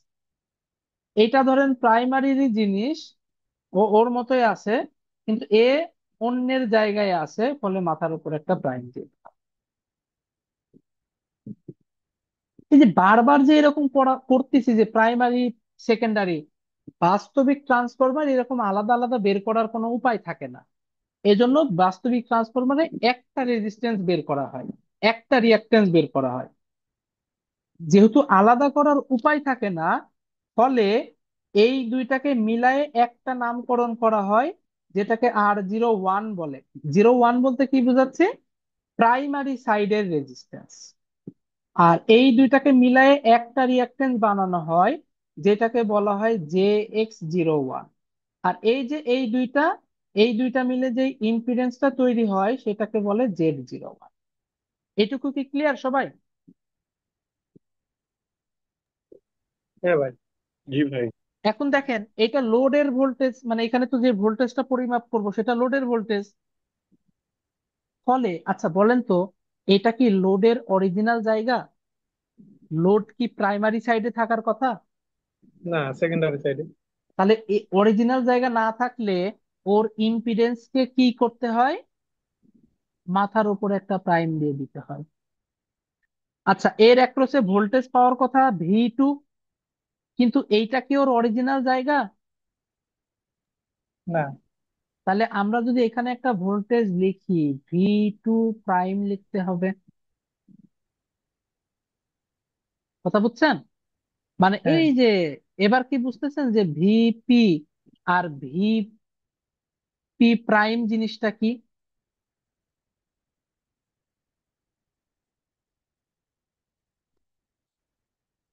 মানে যেই সার্কিটে ভিপি থাকে, ভিপি প্রাইম ওই সার্কিটে থাকে না, অন্যটাতে থাকে, কারণ ওর জায়গা ওইটা না। কথা বুঝছেন? ভিএস এর জায়গায় না থেকে যদি অন্যের জায়গায় থাকে, কিন্তু পজিশন কিন্তু, মানে পজিশন বলতে আহ ওই রকম অবস্থানেই থাকবে, কিন্তু ওর সাইডে থাকবে না। দেখেন, লোড নর্মালি রাইট সাইডেই থাকে, এটাও রাইট সাইডেই আছে, কিন্তু থাকার কথা সেকেন্ডারিতে, আমি নিয়ে আসতেছি প্রাইমারিতে, এই কারণে ওকে প্রাইম আকারে লিখতেছি। ফলে আমরা যে কনভার্সন গুলা করব, এই যে এতক্ষণ কনভার্সন শিখালাম না, কি শিখালাম? এক সাইডের মানকে চেঞ্জ করে আরেক সাইড, এক সাইডের মানকে চেঞ্জ করে আরেক সাইড, এক সাইডের মানকে চেঞ্জ করে আরেক সাইড। এইখানে যখন কনভার্সন গুলা করব, কনভার্সন গুলা অ্যাকচুয়ালি নিজের এবং তার প্রাইমের ভিতরে হবে। ভিএস কে কনভার্ট করে কি বানাতে হবে? VS prime. ভিপি কে কনভার্ট করে কি বানাতে হবে? VP prime. কথা বুঝছেন? তাহলে এই প্রাইমারি সাইডের সার্কিটটাকে একটু সুন্দর করে আমরা লিখি। কি লেখা যাবে?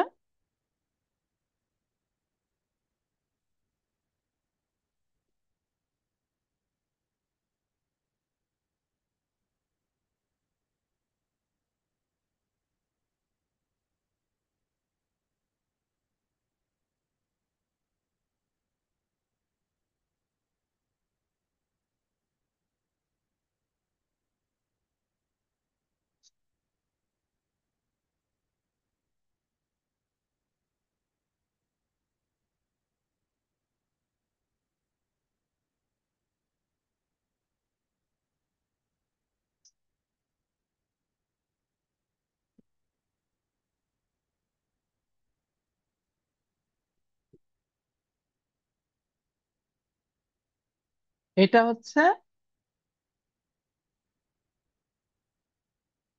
Refer to primary. এটা ক্লিয়ার কিনা সবাই?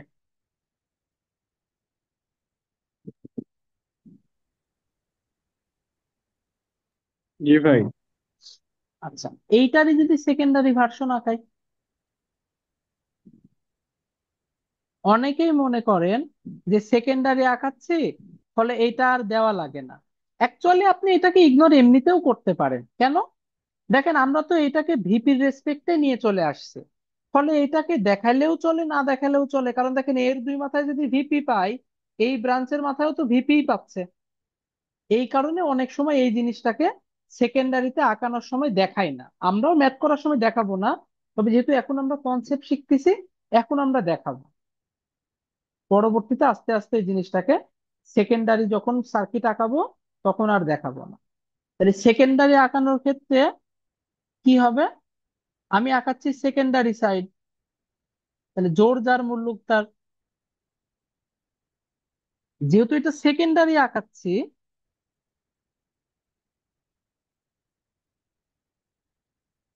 তাহলে এর নাম অরিজিনাল থাকবে, এর নাম অরিজিনাল থাকবে, এটার নাম R02 হবে, X02 হবে। এই R02 অ্যাকচুয়ালি কার কার কারণে তৈরি হচ্ছে? R1 প্রাইম আর R2-র মাধ্যমে তৈরি হচ্ছে। এটা কার কার মাধ্যমে তৈরি হচ্ছে? X1 প্রাইম আর X2-র মাধ্যমে তৈরি হচ্ছে। এটা তো এর জায়গা না, এর থাকার কথা প্রাইমারিতে, ফলে এটাকে লিখতে হলে R0 প্রাইম লিখতে হবে, এটাকে লিখতে হলে JX0 প্রাইম। ওই যে সেকেন্ডারিতে এই জিনিসটা দেখানোর দরকার পড়ে না, যেহেতু প্রাইমারিতে দেখাই, এই কারণে সেকেন্ডারিতে এই জিনিসটা দেখবেন যে বইগুলাতে দেখায় না। আমরাও ম্যাথ করার সময় দেখাবো না, সমস্যা নাই, বাট যদি দেখাতে চাই প্রাইম আকারে দেখাতে হবে। আচ্ছা, এটা প্রাইমারি সাইডের ভোল্টেজ। এখন বলেন যে এটা কি প্রাইমারি সাইড? এই সার্কিটটা, এটা তো সেকেন্ডারি সাইড, ফলে এটাকে ভিপি না, বরং ভিপি প্রাইম আকারে লিখতে হবে। তার মানে ভিপি আর ভিপি প্রাইম জিনিসটা একই জায়গায় থাকে, ভিএস প্রাইম আর ভিএস একই জায়গায় থাকে, এরা একই জিনিস, শুধু মানের পরিবর্তন রেশিও আকার। তার মানে কোনো একটা সার্কিটের রেশিও যদি 10 হয়, কথার কথা, তাহলে ভিপি যদি 1 ভোল্টেজ হয়, ভিপি প্রাইম কত ভোল্টেজ হবে? আমি লিখি তাহলে বুঝবেন। রেশিও বলতেছি 10, ভিপি যদি 1 ভোল্টেজ হয়, তাহলে ভিপি প্রাইম কত হবে? আচ্ছা, আর একটা জিনিস বলা লাগবে, সেটা হচ্ছে এটা আমাদের প্রাইমারিটা সেকেন্ডারির চাইতে ছোট।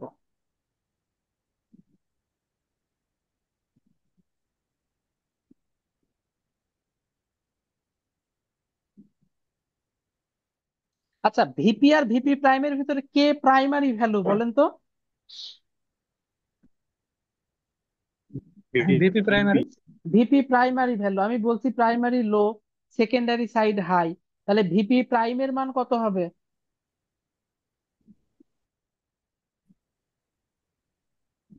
10। 10 হয়ে যাবে। তাহলে কথা কি বুঝতেছেন? মানে এখন থেকে আমরা রেফার যখন করব, মান যখন চেঞ্জ করব, ভিপি চেঞ্জ হয়ে ভিপি প্রাইম হবে, ভিএস চেঞ্জ হয়ে ভিএস প্রাইম হবে, অথবা ভিএস প্রাইম কে চেঞ্জ করে ভিএস বানাবো, ভিপি প্রাইম কে চেঞ্জ করে ভিপি বানাবো। ক্লিয়ার? আমরা ভিপি কে চেঞ্জ করে ভিএস অথবা ভিএস কে চেঞ্জ করে ভিপি কখনোই বানাতে পারবো না। কেন? কারণ এই সব জায়গায় যত ম্যাথ করছি সব আইডিয়াল কেস, দেখেন এখানে কোনো রেজিস্ট্যান্স নাই, কোনো রেজিস্ট্যান্স নাই, কিন্তু এইখানে বলেন তো রেজিস্ট্যান্স আছে না, এর একটা ড্রপ হবে না, তাহলে আমি কি ভিপি থেকে ডিরেক্ট ভিএস কনভার্ট করতে পারবো? এখন কি কনসেপ্টটা বুঝতে পারতেছেন সবাই, যে কেন ভিপি কে ডিরেক্ট ভিএস এ কনভার্ট করা যায় না? হ্যাঁ ভাই। আচ্ছা, এবার এই সার্কিট গুলা আমরা মনে রাখবো, আর কয়েকটা জিনিস এখান থেকে খেয়াল রাখতে হবে। সেটা হচ্ছে, এটা যেহেতু প্রাইমারি সাইডের সার্কিট, তাহলে এই কারেন্টের নাম হবে, নর্মালি লোডের কারেন্টের নাম হয় কত, I2 অথবা IS, কিন্তু এটা তো লোড সাইড না, ফলে এইটাকে লিখতে হবে IS প্রাইম আকারে। এটা তো প্রাইমারি সাইড, ফলে এটাকে I0 লিখবো, আর এইটাকে লিখতে হবে I1 অথবা IP। তাহলে আমি এইখান থেকে বলতে পারি IP সমান I0 প্লাস IS প্রাইম,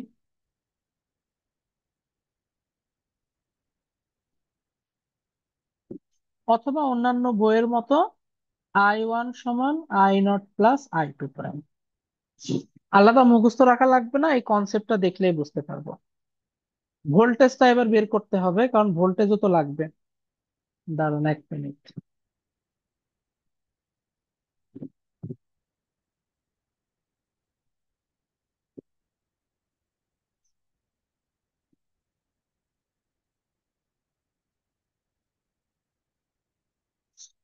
তাহলে ভোল্টেজ হিসাব করেন, এই ভোল্টেজের সাথে এই ড্রপটা যোগ করলেই তো আমি এটা পাই।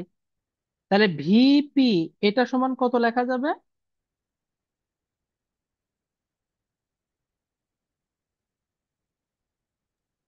এস প্রাইম আর 01 জ্যাক। শেষ।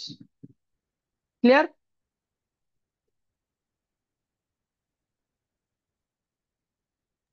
হ্যাঁ ভাই। আচ্ছা ভাই, এতক্ষণ আমরা যা করতেছি সব তো আইডিয়াল কেস। এখন আর আইডিয়ালে নাই, এখন এই যে রেজিস্ট্যান্স চলে আসছে, তার মানে এখন আইডিয়াল থেকে একটু চেঞ্জ হয়ে গেছে। আগের গুলো আইডিয়াল ছিল, এখানে দেখেন কোনো রেজিস্ট্যান্সের কনসেপ্ট ছিল না, হ্যাঁ। এখন কিন্তু কনসেপ্ট আছে। কথা বুঝছেন? এই হ্যাঁ ভাই। কারণে আগের বার ভিপি কে কনভার্ট করে ভিএস বানাই ফেলতেছিলাম, ভিপি কে কনভার্ট করলে ভিএস হয়ে যাচ্ছিল। কিন্তু এখন তো আর ভিপি কে কনভার্ট করলে ভিএস বানানো যাচ্ছে না, যাচ্ছে? এই যে এখানে একটা ড্রপ খাচ্ছে না। যে, এই জন্য আমি ও, বলতেছি ভিপি কে কনভার্ট করে ভিএস না, বরং ভিপি প্রাইম বানাবো। ভিপি প্রাইম কে একটা ড্রপ বিয়োগ করলে ভিএস পাবো। দেখেন, খেয়াল করেন, আর একটু ছোট করি তাহলে বুঝতে পারবেন। হ্যাঁ, দুইটা একসাথে দেখা যাচ্ছে না? আগের হ্যাঁ ভাই দেখা বার যায়। ভিপি কে কনভার্ট করে ভিএস পাচ্ছিলাম, দেখেন, ভিপি কে কনভার্ট করে ভিএস পাচ্ছিলাম, কথা বুঝছেন? হুম। কিন্তু এখন আমি কি করতেছি, ভিপি কে কনভার্ট করে ভিপি প্রাইম পাচ্ছে, ভিপি প্রাইম থেকে এই ড্রপটা বাদ দিলে ভিএস পাচ্ছে। System clear? হ্যাঁ ভাই। উল্টা যদি করতে হয়, আপনি নিজে বলেন কি করব।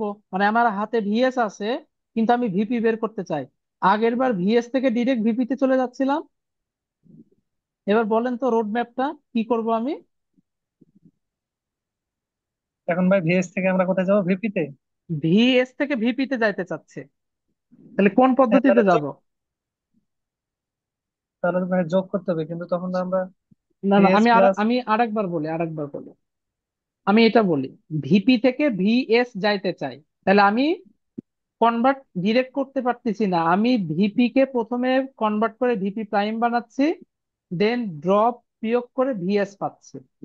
একইভাবে আমি ভিএস থেকে যদি ভিপি তে যেতে চাই, তাহলে কি করা লাগবে? প্রথমে কাকে কনভার্ট করব, তারপর কি করে ভিপি তে যাব?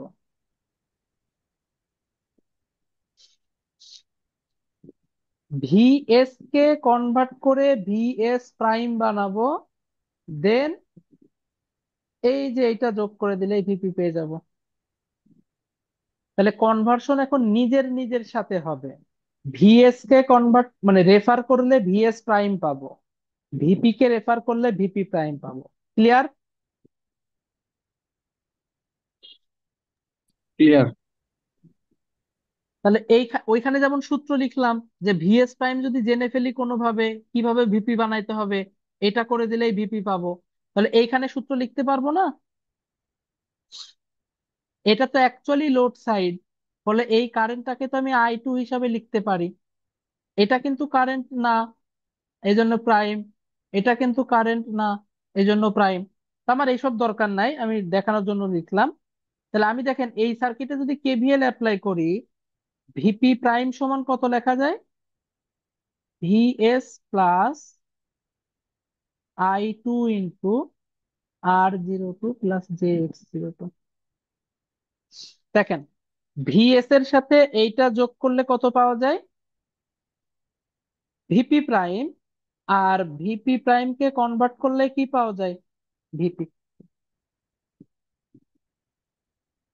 বুঝতে পারছেন? হ্যাঁ ভাই। তার মানে আপনি চাইলে এখন এই সার্কিট দিয়েও ক্যালকুলেশন করতে পারেন, এই সার্কিট দিয়েও ক্যালকুলেশন করতে পারেন। শুধু মনে রাখতে হবে, যার যার পজিশন চেঞ্জ হয়ে সেই পজিশনেই পাওয়া যায়। মানে R01 কে যদি রেফার করি, আমি কত পাবো? R02 পাবো। X01 কে যদি রেফার করি, আমি কত পাবো? X02 পাবো। ক্লিয়ার? ভিএস কে যদি রেফার করি ভিএস প্রাইম, ভিপি প্রাইম কে রেফার করলে ভিপি, অথবা ভিপি কে রেফার করলে ভিপি প্রাইম। কারণ এই দুইটা সার্কিটের দেখেন পজিশন, যে যার জায়গায় আছে রেফার করলে এক্স্যাক্টলি সেই ভ্যালুটা পাওয়া যায়। এখন বলেন এটা বুঝতে পারছেন কিনা? বুঝতে পারছি ভাই, প্রথম প্রথম তো একটু হ্যাঁ, একটু অন্য ধরতে জিনিসগুলো চেঞ্জ। কষ্ট হবে। হ্যাঁ, এই এর আগে ম্যাথগুলা তো ভিডিও ইউজ করে আসছে এটা রেশিও আকারে। কেন বলতেছি এই জিনিসটা, ম্যাথ যখন আমরা ঢুকে যাব তখন বুঝতে পারবেন যে এই জিনিসগুলোর সুবিধাটা কি। তাহলে এই হচ্ছে আমার, এই সার্কিট গুলোকে বলে অ্যাপ্রক্সিমেট সার্কিট। কেন? কারণ এই যে এক্সাইটেশন ব্রাঞ্চকে আমরা এইটাকে এক পাশে নিয়ে চলে আসতেছি আর এক্সাইটেশন ব্রাঞ্চকে প্রাইমারি সাইডে দিয়ে দিচ্ছি, এজন্য এটাকে বলে অ্যাপ্রক্সিমেট সার্কিট। এই কারণেই আমি বলতেছিলাম যে কোথাও যদি দেখেন প্রশ্নে লেখা আছে যে প্রাইমারি অ্যাপ্লাইড ভোল্টেজ হচ্ছে 220 ভোল্টেজ, সাথে সাথে এটাকে ভিপি লিখবো। আর আমি কি বললাম, ভিপি কে রেফার করলে কি পাওয়া যায়? VP prime. এই কারণে ভিপি প্রাইম লিখতে বললাম 2200। রেফার কি দিয়ে করতে হয়? রেশিও দিয়ে করতে হয়। তাহলে দেখেন এইটাই রেশিও না? তাহলে এক সাইডের ভোল্টেজ যদি 220 হয়, আর এক সাইডের ভোল্টেজ কত হবে? ওকে 10 দ্বারা গুণ করলে তো 2200 হবে। বুঝছেন? হ্যাঁ ভাই। এই একই প্রশ্ন, মানে প্রশ্নে এটা দেওয়া আছে এবং প্রশ্নে বলে দিছে rated load, full load, half load. Half লোডে কিন্তু ভোল্টেজ চেঞ্জ হয় না, পাওয়ার চেঞ্জ হয় শুধুমাত্র। মানে এই টাইপের কথাগুলো লেখা, rated load, full load, half load, অথবা we get 2200 voltage at secondary side, অথবা অ্যাট লোড সাইড বা অ্যাট লোড। এই কথাগুলোর মানে হচ্ছে এইখান থেকে এইটাকে লোড ভোল্টেজ হিসাবে কাউন্ট করতে হবে। ফলে এই সময় ভিএস সমান লিখতে হবে 2200 ভোল্টেজ। আর দেখেন কি বলছিলাম, একটা লেখার সাথে সাথে আর একটা কি বানাই ফেলতে হবে, একে কনভার্ট করলে কিন্তু ভিপি পাওয়া যায় না, পাওয়া যায় ভিএস প্রাইম। এটা সমান হবে 220 ভোল্টেজ। ক্লিয়ার? হ্যাঁ ভাই। 3 নাম্বার প্রশ্ন এরকম। প্রশ্ন এটাই আছে, আমি একটা জিনিস দিয়ে করতেছি যাতে বুঝতে পারে। প্রশ্নে এইটাই দেওয়া আছে, এত ভোল্টেজ বা এত ভোল্টেজ। কিন্তু প্রশ্নে বলতেছে ইনপুট ভোল্টেজ ইজ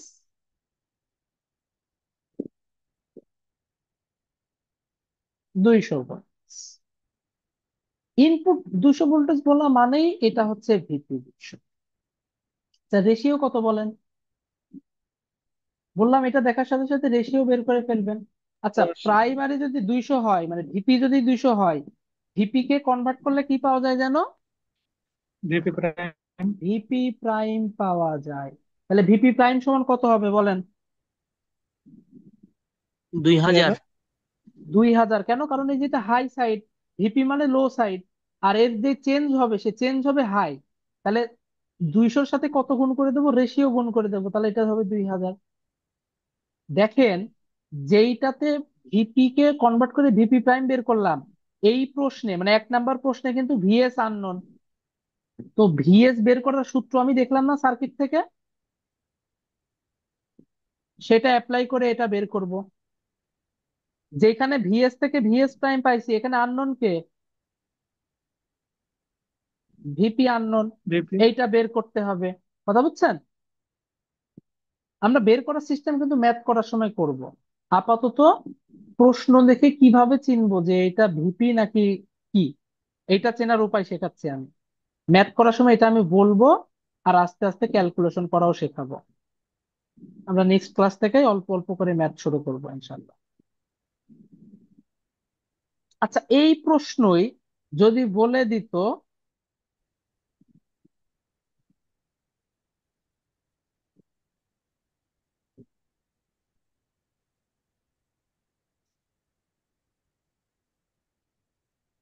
1000 গুণ করছি।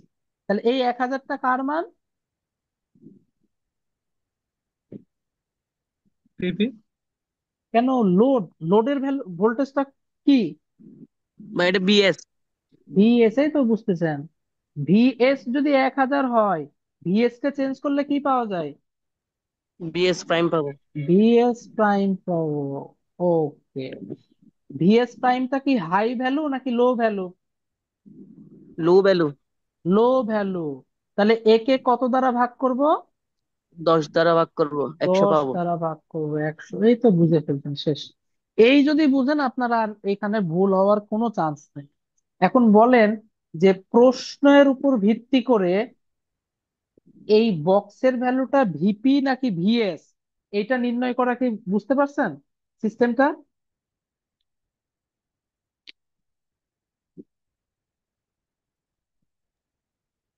জি ভাইয়া, বুঝছি। তাহলে একটা জিনিস আমরা একটা জিনিস প্রশ্ন থেকেই জানা যাবে, হয় ভিপি অথবা ভিএস। ভিপি জানার সাথে সাথে ভিপি প্রাইম বের করে ফেলা যায়, ভিএস জানার সাথে সাথে ভিএস প্রাইম বের করে ফেলা যায়। আর একটা থাকে আননোন, কে? এখানে যেমন ভিএস আননোন, এখানে ভিপি আননোন, এখানে কে আননোন? এখানে ভাই বিপি আননোন। ভিএস আননোন, এই যে ভিপি তো জানা। ভাই নিচেরটা তো বলছিলাম যে হ্যাঁ হ্যাঁ হ্যাঁ, ঠিক আছে, তাহলে নিচেরটাতে কে আননোন, নিচেরটাতে ভিপি আননোন। VP unknown. তাহলে আননোন ভ্যালু কিভাবে বের করব সেটা তো পরে আমরা ম্যাথ দেখলে শিখবো, বাট আগে শিখবো এটা, শিখলাম এটা, যে আসলে প্রশ্ন থেকে দেখে কিভাবে বুঝবো যে এই ভ্যালুটা ভিপি নাকি ভিএস। এই যে এই ল্যাঙ্গুয়েজ গুলো আমাকে খেয়াল রাখতে হবে। ফলে এইটা এখন আর বলা যাবে না যে এইটা থাকলে আমি ধরে এটাকে ভিএস বলবো অথবা এটাকে ভিপি বলবো, এটা বলা যাবে না। আগে প্রশ্নের ভাষা পড়তে হবে, ভাষা পড়ে দেন ডিসিশনে আসতে হবে যে হ্যাঁ, এইটা হচ্ছে আমার ভিপি নাকি ভিএস। আচ্ছা, আপাতত যতটুকু বললাম এই অংশটুকু সবাই বুঝতে পারছেন কিনা?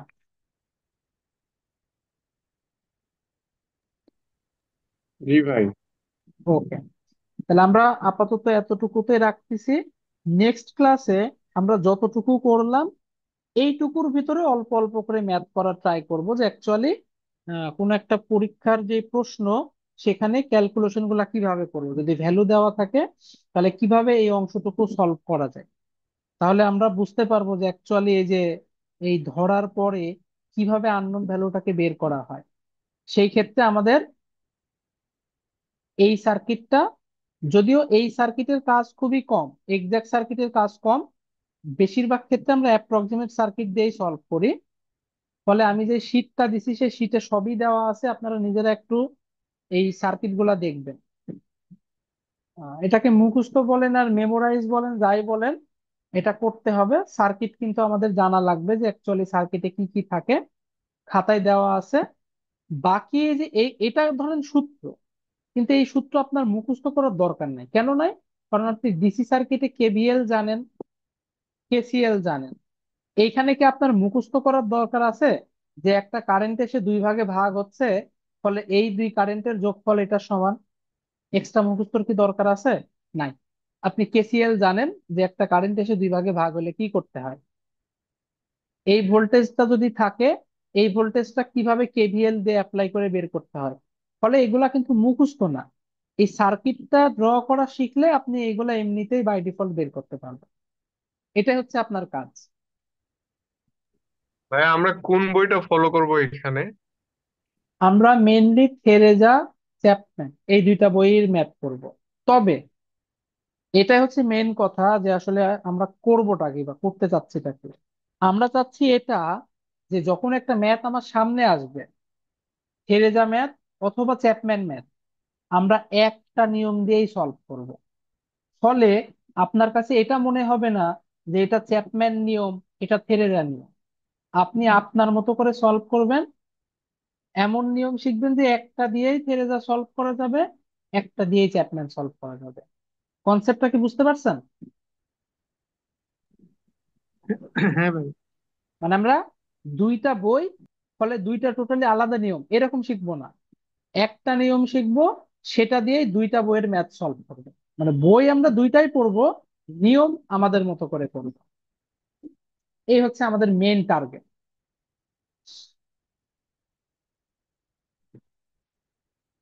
তাহলে আজকে, আর আমি বারবার বলতেছি বেসিক ক্লাসগুলো একটু বারবার দেখবেন, কারণ যেহেতু এখানে কিছু কিছু নতুন টাইপ মনে হতে পারে।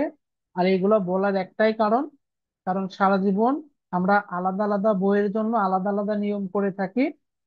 সেই ক্ষেত্রে হয় কি, হুট করে অন্য বইয়ের একটা প্রশ্ন চলে আসতে মাথা গুলাই যায় যে এখন কি করব। এই কাজটা যাতে পরবর্তীতে না হয়, এই জন্য আমি এই বেসিক ক্লাসগুলো একটু বেশি লেন্দি করতেছি, যাতে শুরুতে টাইম চলে যাক, পরবর্তীতে যেন টাইম নষ্ট না হয়।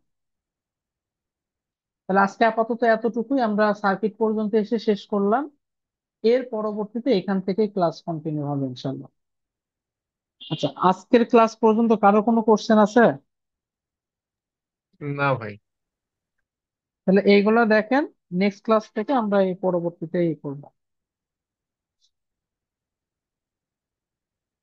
আর আমি রেকর্ডিং আপলোড করে দেবো, এই মোটামুটি 10 মিনিটের ভিতরে আপলোড করে দিব।